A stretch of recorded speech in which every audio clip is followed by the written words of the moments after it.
Donald Trump represents factions in the government and in corporate America that don't want to bring the country down and don't want to enslave us and don't want to bankrupt us with Cloward and Piven.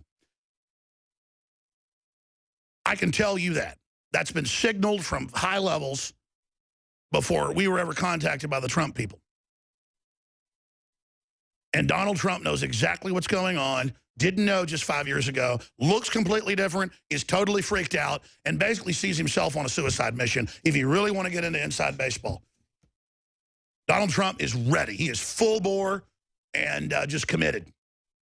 And sure, you can call him an egomaniac, and the people that have assessed him say he's a good egomaniac, and he's the type we need. And they just admire him so much. And these are high-level government people. You can put two and two together, CIA, you name it. And I mean the last generation that actually overthrew governments, actually did stuff on the ground, didn't just play around with a bunch of NSA spy gear. They understand the takedown of the country is happening right now, and they're not perfect, but they don't want to kill the United States of America. They don't have a score to settle like Loretta Lynch and Obama and Hillary, who want to mount the country's head on a wall and fully bankrupt us and end the country, and then have a war against everybody they don't control. The Democrats broke some big rules. What they did is they tried to basically merge both parties and started blackmailing everybody and said, we're not going to work together as parties anymore of corruption. We're going to consolidate power, which always happens in a tyranny. It always degenerates to this point. And now that point has been reached, and all hell is breaking loose.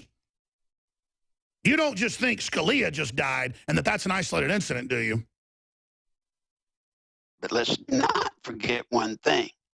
There are two important things that are going to affect the future of this nation forever. That's the election for the presidency, and now the appointment of the Supreme Court justice. So you tell me, what does it look like to you? What does it look like now? Election-wise, we've got to stay focused. But remember what we used to do, Alex, with the old Clinton days, with the Arkancides, as we called them in the day? There was one thing you always did. You had to commit a suicide that was impossible or die a death that was virtually impossible. But at the same time, who was the only person that benefited? T-Bono. Now, look at this case. Who are the only people that benefit from Scalia dying at this opportune moment? Who? And I'm telling you, it's starting to look bad. It's starting to look bad for the home team. But we'll know more in the next day. Well, we know now. I mean, of course, you knew this forever because you were there running the governor's office. But Hillary gives orders directly to the entire press exactly how to write articles, or they're kicked out. And so what I saw was the media instantly get in line with the story, not ask questions, not go down there and just shut up. It was clear the order was there to shut it down. It was like when Donald Trump came on, there were 2,500 and something articles in the first 6 hours. And then the next day, none. I mean, almost none. And that's because the order went down, shut up about that interview because they didn't want what was in that interview to be heard. Trump expected it to blow up, expected to be attacked for being on the show. That was his plan. They were sophisticated enough to drop it only after 6 hours, realizing it was a time bomb. And so, I mean, that's how sophisticated they are. So I see the media control in the first hours of this, and then the judges saying we're not going to do an autopsy and all the rest of it, and then the pillows on the face. Is that a message to everybody, though, that is awake? I think they're trying to let us know. I think they're trying to let someone know, Alex, and I'm afraid that someone may be Donald Trump, that someone may be the other judges on the court. Judges you talk to? Yes, that, we can get to anybody. Wouldn't that be a hell of a message? We can get to anybody. You can't get any higher than Chief Justice Scalia. You just can't do it. I mean, there's obviously a war in the establishment. Right. There's a war in the establishment. You were on here 2 weeks ago, and you said, if they go after Hillary anymore, people are going to start dying. We ought to pull that up. The blackmail is going to begin. There's going to be a war, like a mafia war. That's what it is. Right. And so who does really benefit from his mysterious death? Well, that's the key thing that that's the thing I'm trying to figure out. And I'll tell you this. Now, guys, get ready. Every time the Clintons get near power, people are going to die. People are going to die. This is not the first, and this won't be the last. You know, it's Alex back here behind me, buddy. I got old Betsy, my little 8-10-inch buoy that I keep with me even here at the house, because I'm telling you, these people play rough. Now, am I saying Hillary ordered him dead? No. Am I saying somebody actually whacked him? No. But from everything I see, somebody's sending somebody a message. And I think it's a pretty vivid message that this is big league ball, Alex. Do you understand this is for the power of the most powerful nation in the world? I know. I mean, let me tell you, people envy the position I'm in. It is not fun entering into the absolute big leagues of not just the U.S., but the world, and knowing these killers are killers, and knowing that the other Supreme Court people and other prominent media folks are actually barricaded up right now. I mean, you know, behind the scenes, we don't say everything we know, obviously. I mean, I just wish the public would wake up to this. You know, Alex, if you would tell me that a Chief Justice could die, like Scalia, just die, I mean, just purity old die, and the media would shut it down like they have, I would say you're crazy. But you see, here we go. Here we go with the Clintonistas all over again. I'm telling you, there's something connected to all of this, and the message is being sent out. And I guarantee you this, the biggest decision we've got in this nation, as I said, is who's going to be our next president. And I, dear God, hope it's Trump. But he better be careful. And then the next decision is who goes on the Supreme Court, because the next Supreme Court justice that gets picked determines whether that court goes completely to the left or still has some semblance of going to the middle. This is really a bunch of hyenas celebrating their pleasure at someone's death, bare minimum. Here it is. Like me, some of you might be in the final year of your last term, working as hard as you can to get as much done as possible for the folks that you represent. It'll bring down the country. Fixing roads, educating our children, helping people retrain, appointing judges, the usual stuff.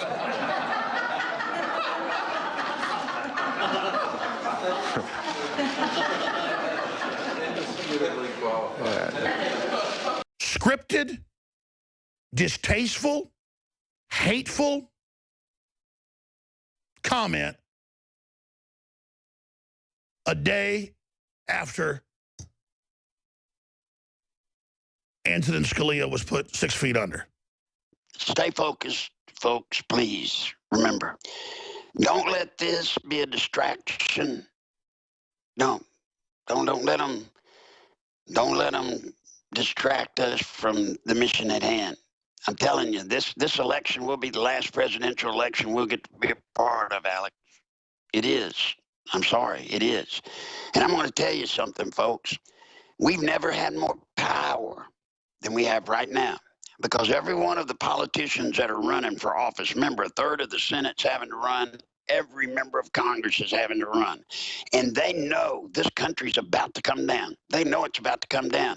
And they want to be there, Alex, when this country falls. They want to be a part of the centrist government that's left over. And they know if they're defeated this election, they're out forever, forever. And then they can be prosecuted. So they're cornered rats. That's right. And that's another thing that you have to realize about Hillary. Hillary is a cornered rat. Now, maybe not from the email scandal that everybody thinks is so bad. But Alex, she's a cornered rat with the stuff I have. Well, I tell you, those Navy SEALs up there, the survivors of Benghazi, say they were all on the sat phone getting orders directly from the State Department that they'd been ordered to stand down. They were security for the State Department, and they got direct orders to stand down from their bosses. And then Hillary's a big fat liar, you know, saying that she didn't do that. It was obviously a stand down.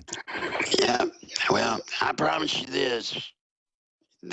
It's win or lose for Hillary. And when I say win or lose, you understand, Alex, it's win or lose for her. Either she gets to be what she's wanted to be since she was 4 years old, the first female president of the United States of America, and then the most powerful couple in the history of the world. Either they get that or she goes to jail. It's not a joke. It's not a game. And I think if you look at some of the decisions being looked at by the Supreme Court, I think you see who benefits by Scalia dying. And I think that's where you need to start. Start looking at what decisions. And remember this, Alex, in 1970, I believe it was, Congress passed a law saying no president in his last year of office can appoint an interim Supreme Court justice unless one thing exists, and that's a crisis in the court. And that's the nuclear option. And since we are at a 4-4 tie, therefore the court can't really go forward. Notice he was the key guy at the key time, and Obama says he's going to operate under emergency rule with open borders, everything else. I mean, this is, and then one of his top donors who he gives personal awards made up just for him. Oh, my gosh. I mean, they really think we're stupid. Because I feel like this all the time, trying to politically awaken people that they're being lied to, that there's an agenda. It's not left or right. It's, hey, there's mind control going on. The signal's broadcast 24 hours a day through all this media. Just become aware of it, and they'll say, there's nothing going on. And I want to say, put on these glasses or start chewing concrete. Well, if you had questions about Donald Trump and is he sincere, I think those questions have been put to bed. Talking during the break about Hillary Clinton, and if a Republican wins, if you win, you'll have an attorney general. The statute of limitations will not have passed. 6 years, actually. Well, look, you have no choice. I mean, we have to solve all sorts of problems, and fairness is you have to look into that. Now, maybe she can prove her innocence, but it just seems to me that I think the public knows everything that they're going to know. You know, the emails have come out, and she seems to be guilty. But you know what? I wouldn't even say that. But certainly it has to be looked at. If a Republican wins, if I'm winning, certainly you will look at that as being fair to everyone else. So unfair to the people that have been prosecuted over the years for doing much less than she did. So she's being protected, but if I win, certainly it's something. So you think she's running for her own survival? I think she's running a very important race, the most important race of her life before. And not just because it's president. I mean, she's running a very important race. I'll bet you that Barack Obama would pardon her before he leaves. Let's get back to our... All right, I want to say this about Sean Hannity. I've been a big critic of Sean Hannity over the years, but the fact that he's not been attacking Trump and has been being fair has really brought him up in my view. Because the entire Fox News combine, other than Hannity and a few others, are out to get Donald Trump. I mean, obviously, I monitor Fox News when I exercise in the morning. I watch it at night. It's one of the few news channels I regularly watch. I watch clips of CNN and MSNBC and other channels, and ABC News, you name it. But I do monitor Fox. And, man, they are pushing Marco Rubio like it is the end of the world.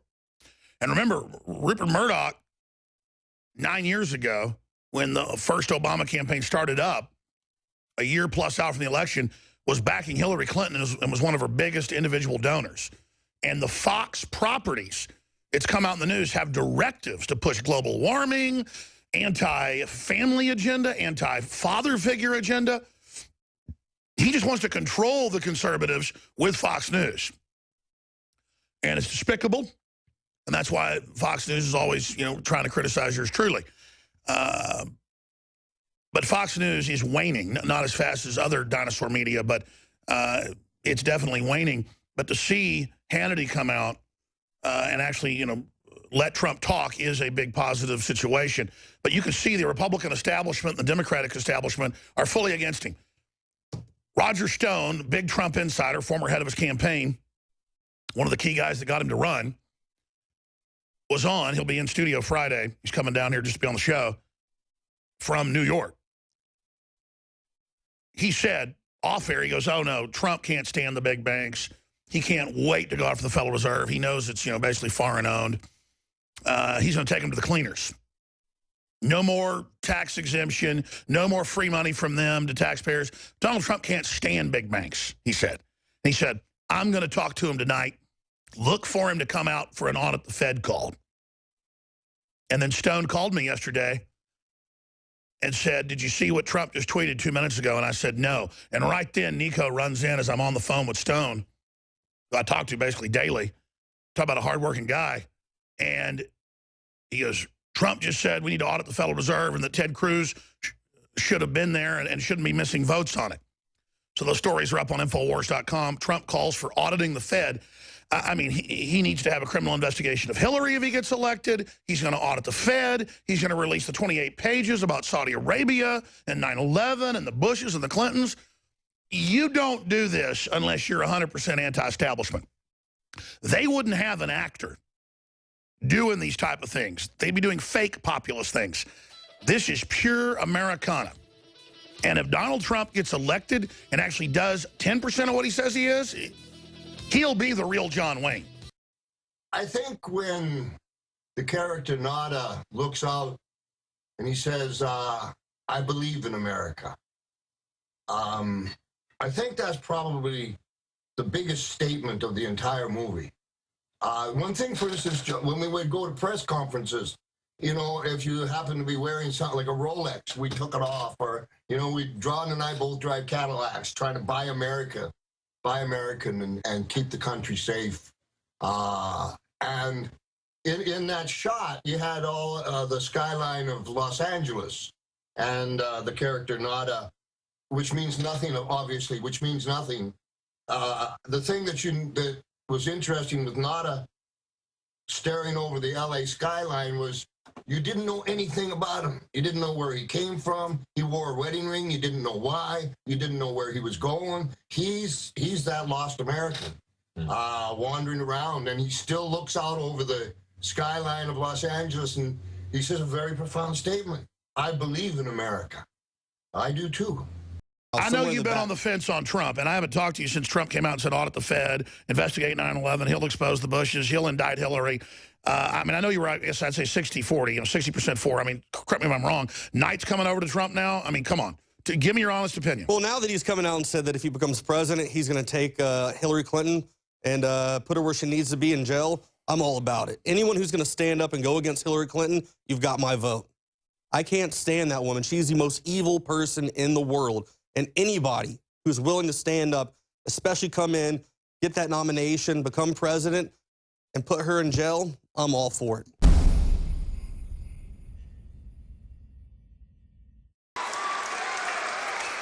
Who is the person, though? Raise your hand. Who's the person that took action over there? Come here. Come here. I love these guys. I love these guys. I love these people. Come here. Come here. Come here. Get over here.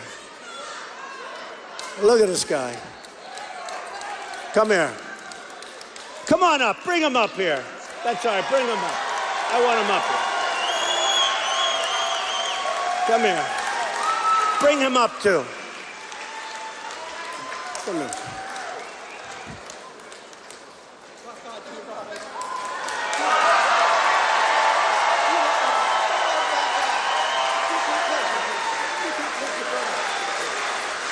Come here. Say it. Do not let them intimidate you. You back this man right here to the hilt. They will say anything. They will do anything to keep in power, okay? We don't need who we've got in there now. I'm talking Republicans and Democrats. He's right. We need to get some fresh bunch up there. Some fresh blood. Some fresh thinking, okay? And my man, Donald Trump, I'll tell you what, I ain't gonna lie to you, Donald. When you first got into this, I kind of was a lippy. I ain't gonna lie. So I don't know, Donald Trump, you the best we got by far.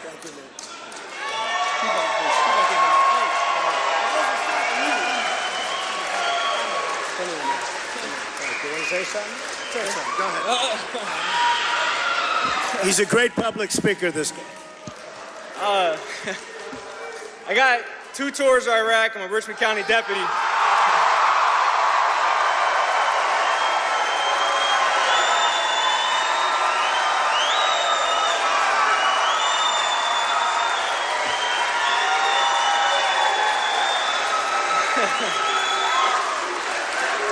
USA.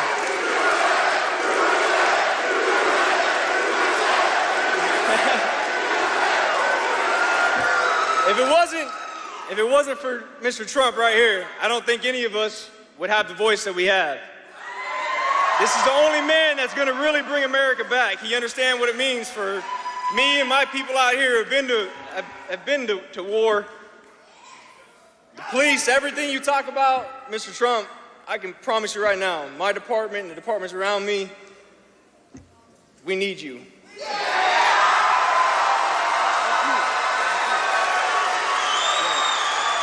Great.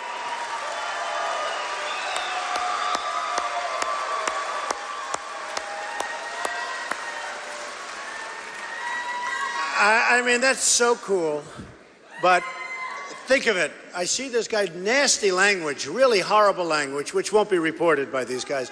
Really horrible, horrible language. For what? You know, when you think of it, we're all after the same thing, right? Whether you're Democrat, whether you're liberal, Republican, conservative, whatever you are, we want safety, we want a good military, we want our vets taken care of, we want borders, we want education, we want homes, we want to be able to eat and live and have a nice life. I mean, you'd think I could talk to somebody like that in 10 minutes, but a lot of them don't want to listen to it. You know, a lot of them have bad thoughts beyond, I'm telling you, there's something going on. But you hear the filthy mouth, and then all of a sudden I see fists starting to fly, so like about 4 of them. And a rough cookie. This was not an easy guy. I looked at him, I said, that's a rough cookie, the other guy. And then he puts his fingers in the air, you know. He wouldn't do it in front of those guys, let me tell you. But I love it. I love people with courage. I mean, courage. Sometimes you'll go and we'll go and stuff like that will go on a whole entire time. But I just respect those 2 guys a lot, so I want to thank you, fellas. Amazing. Do you think the world is putting on the black sunglasses more and more? Holy cow. I think that, I think the world, you know what I think? I think the world, the real men of the world have to stand up and say, I have come here to chew bubblegum and kick ass. And I'm all out of bubblegum. Time to take a stand, boys. You know what? You got a little courage. Stand up for yourself.